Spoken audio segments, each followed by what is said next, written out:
حضرت محمد مصطفیٰ صلی اللہ علیہ وآلہ وسلم نے فرمایا، جب جنتی جنت میں اور دوزخی دوزخ میں داخل ہو جائیں گے، اللہ پاک فرمائے گا جس کے دل میں رائی کے دانے کے برابر بھی ایمان ہو، اس کو بھی دوزخ سے نکال لو۔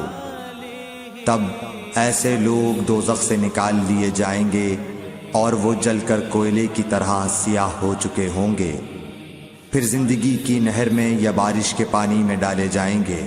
اس وقت وہ دانے کی طرح اگائیں گے جس طرح ندی کے کنارے دانے اگاتے ہیں۔